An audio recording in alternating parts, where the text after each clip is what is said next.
Hello everyone. Hello. So today, as I was asking what the Akashic Masters wanted me to speak about, just getting my elephant and my Merkaba coordinated.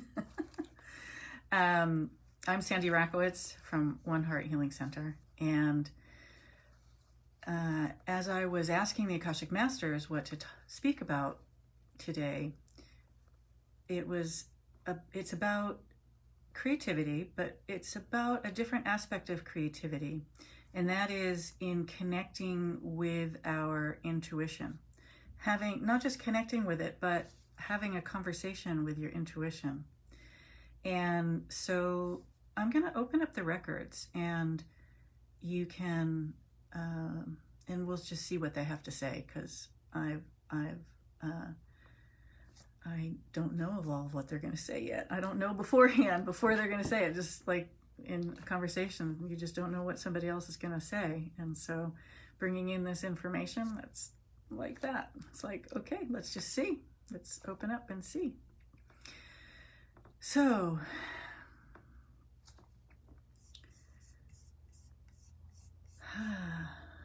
dear Lords of the Akashic Records, to those unconditional beings of light, those beings of light and love,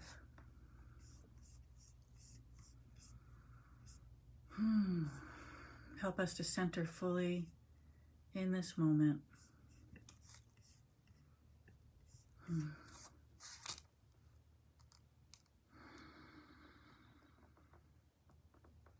Help us to center fully in this moment as we create this very sacred and beautiful space.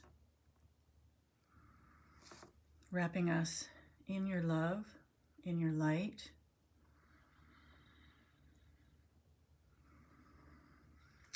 Wrapping us with protection, in clarity, understanding.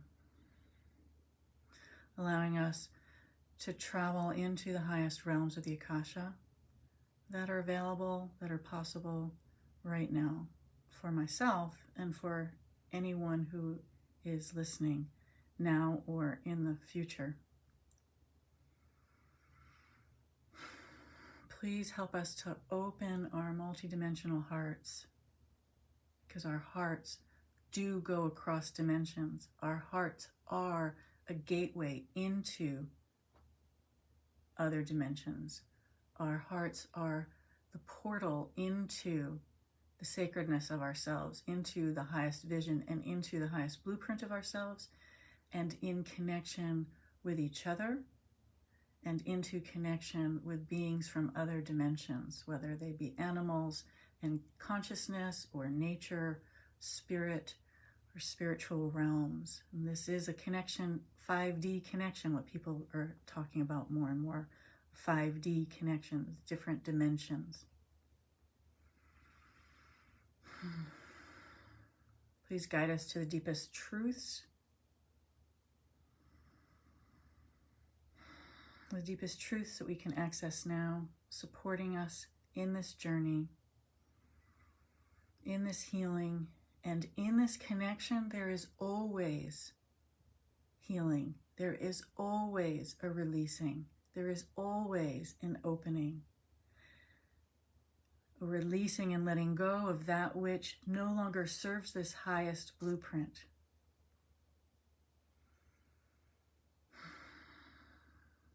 So I'll just ask, so what is it? I understand you want us to talk about conversing with our intuition. So let's see, what say ye?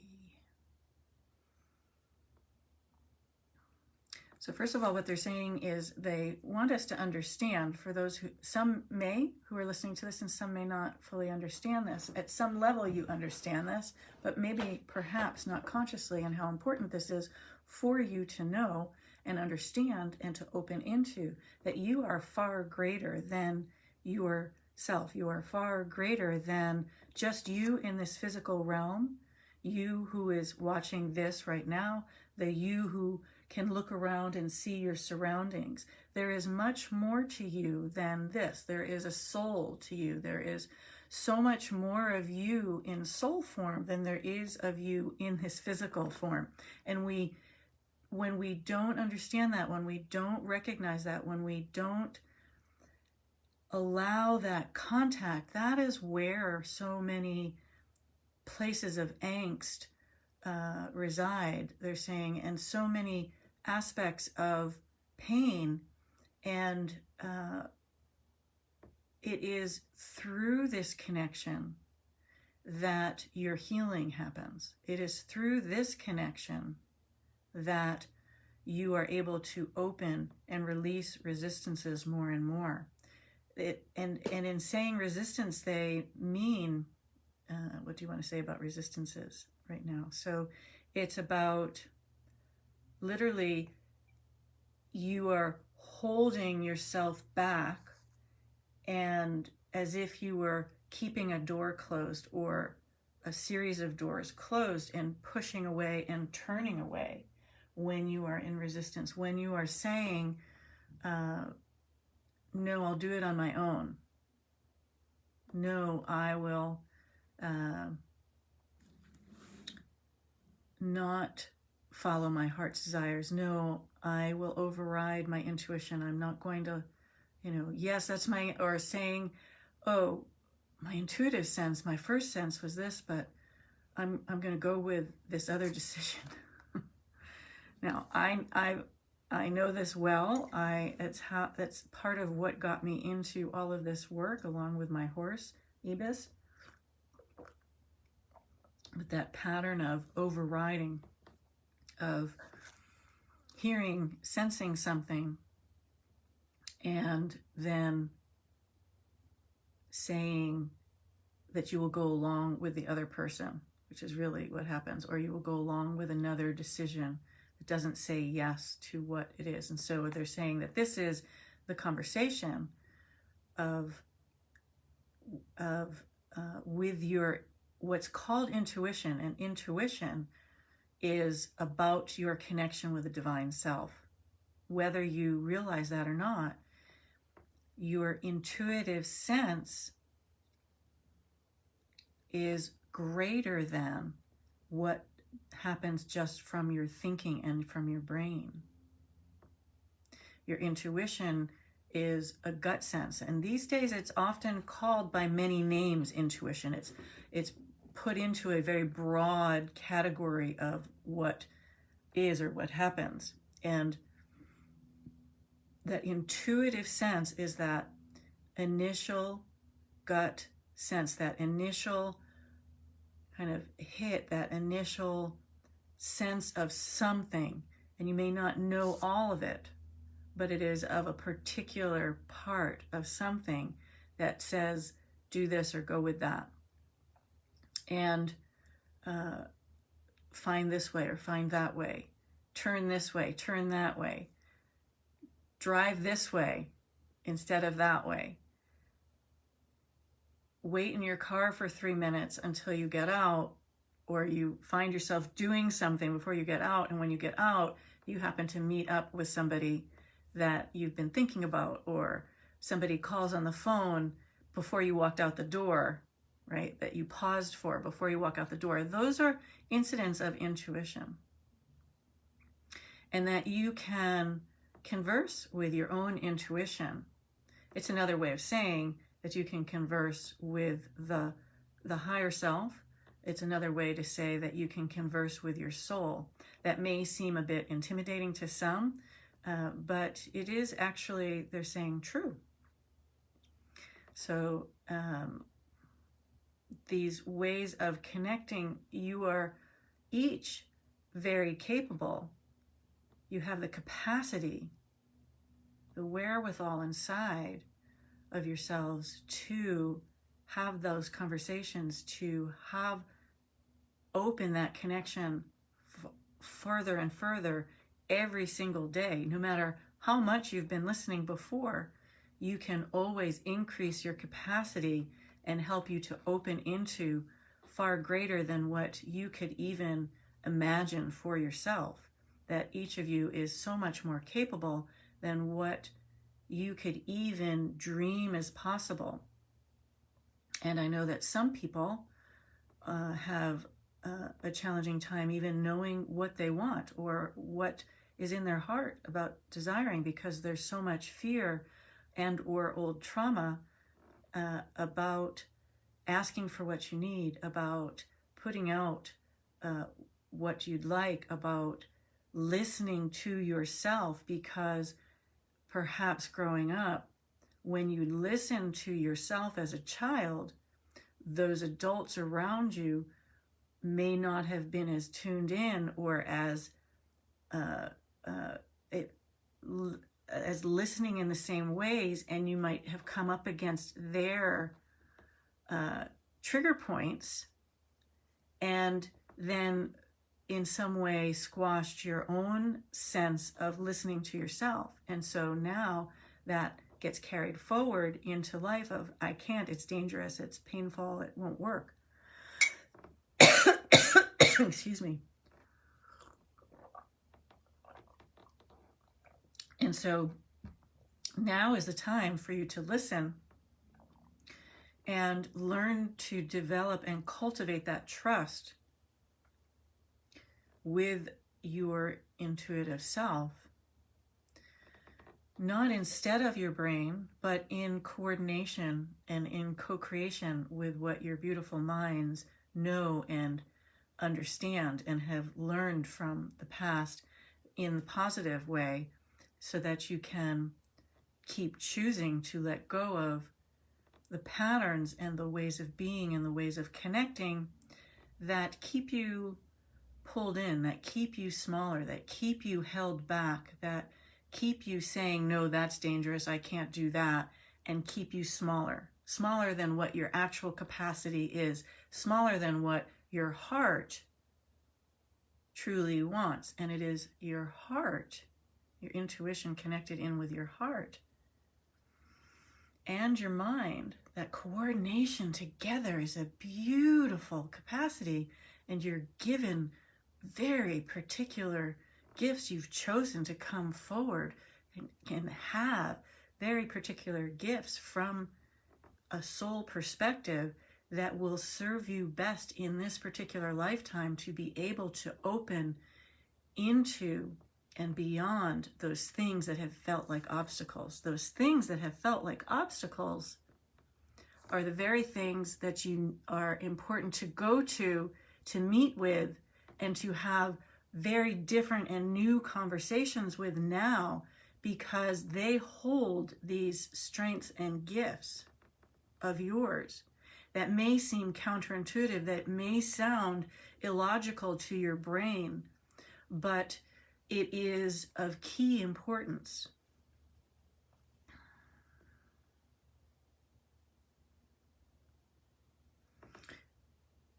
And so there's pathways and methods and ways for you to be able to, what in the past may have been called confront your fears, we call it to meet up with your greater self. We call it to meet up with that which you have struggled with, holds the secrets and the keys to the things that you desire.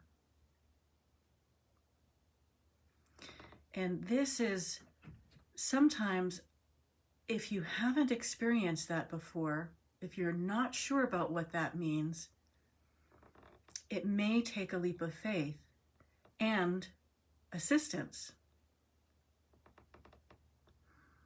But it is more than worth the journey, because in these places inside of you truly does hold the key to unlock what you have feared.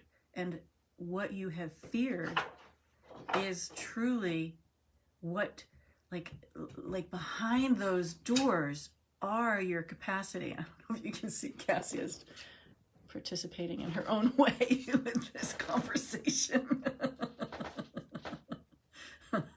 Making like she's not doing anything.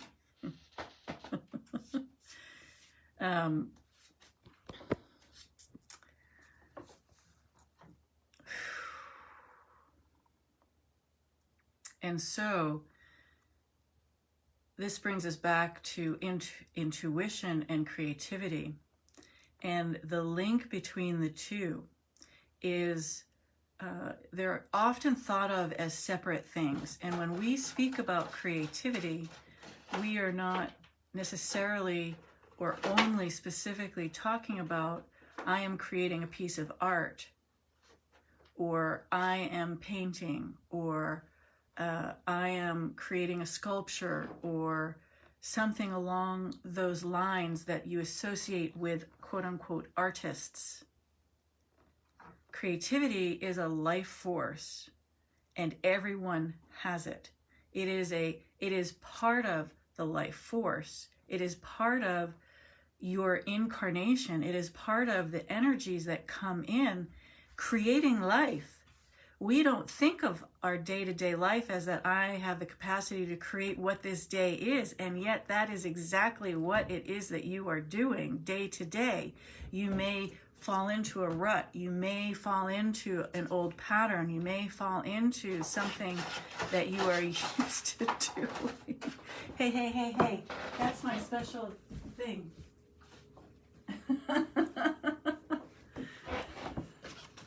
That's what she was pawing at. So I painted this, one use of creativity to talk about that. It's my Pegasus heart wings, which I love, love, love. It's available for sale. You can find that information. Where's that link? I'll have to put that link up. Anyway, an example is when you feel something,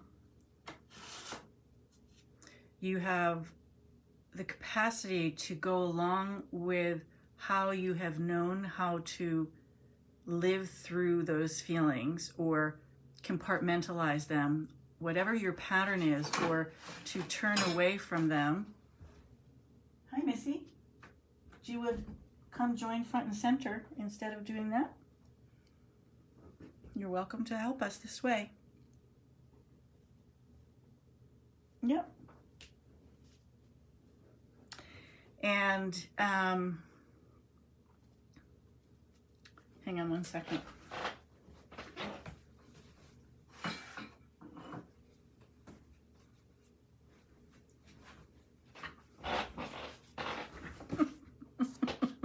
Living life in the moment, not staged at all.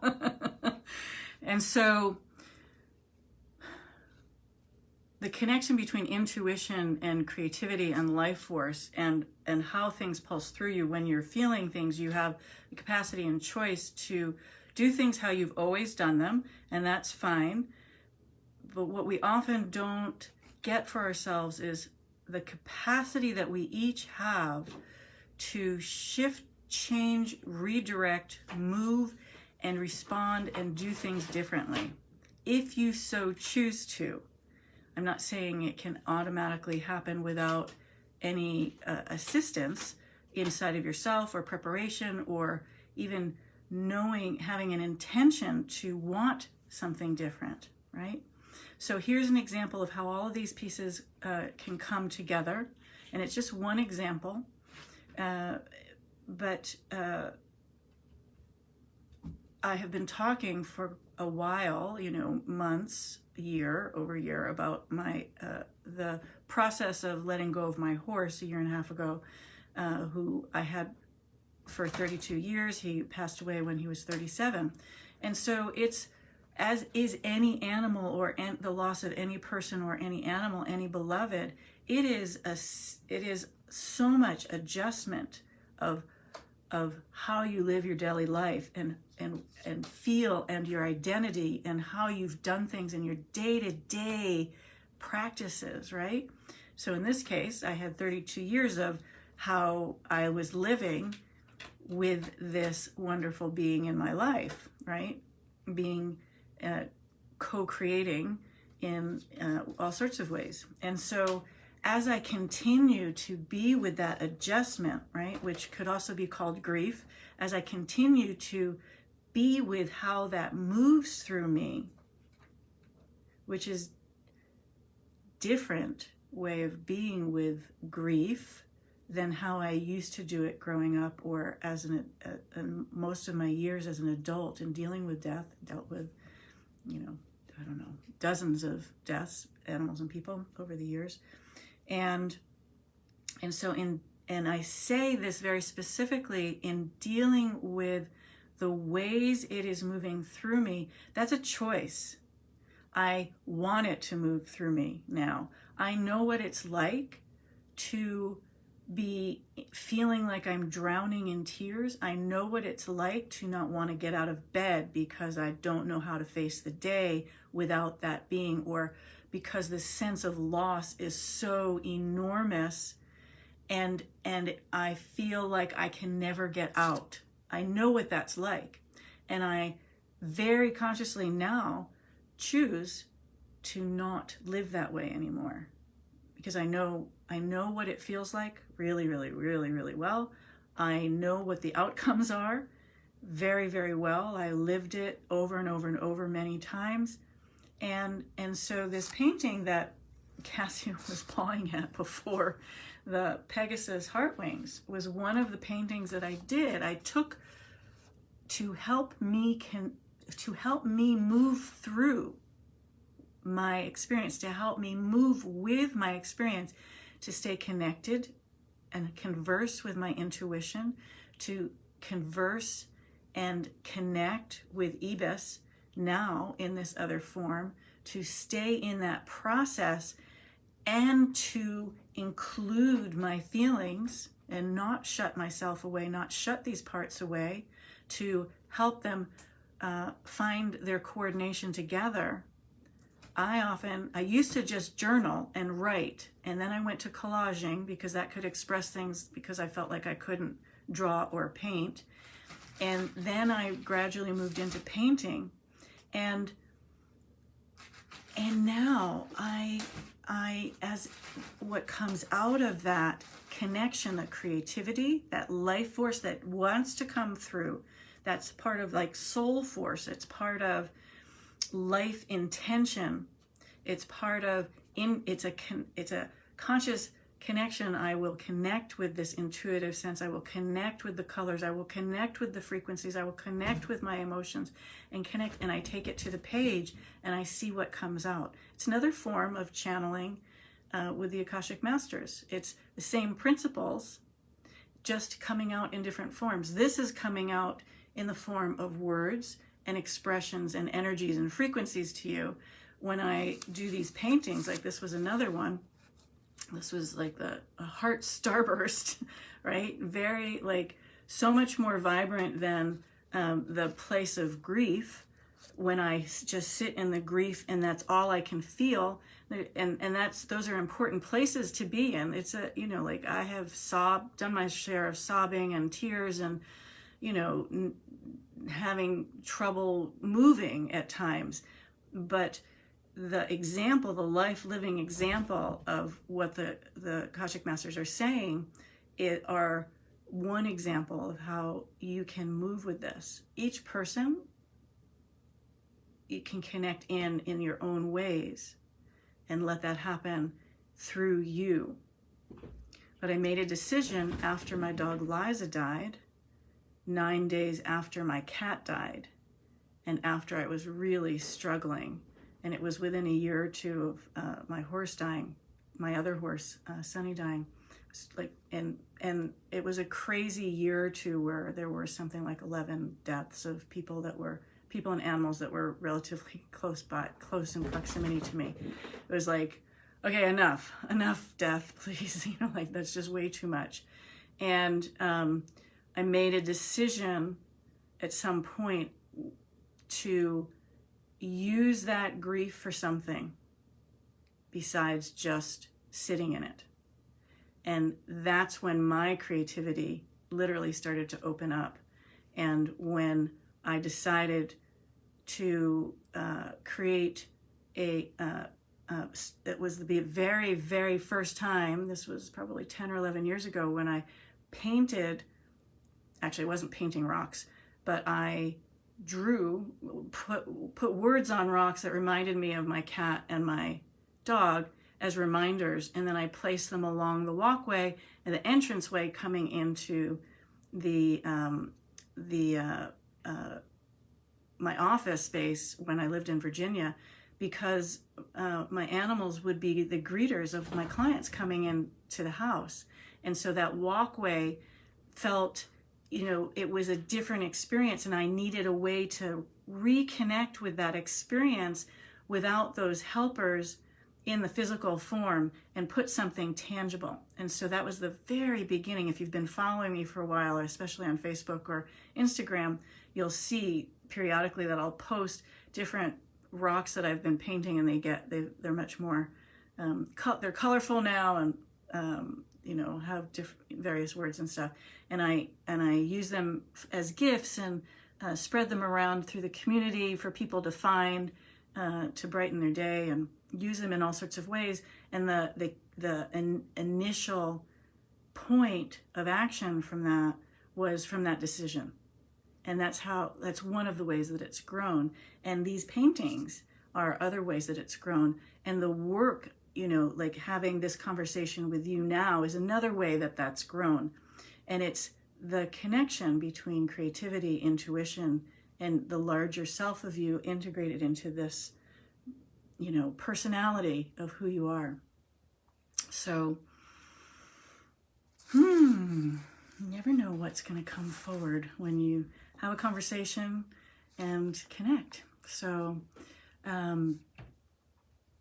yeah, if you'd like to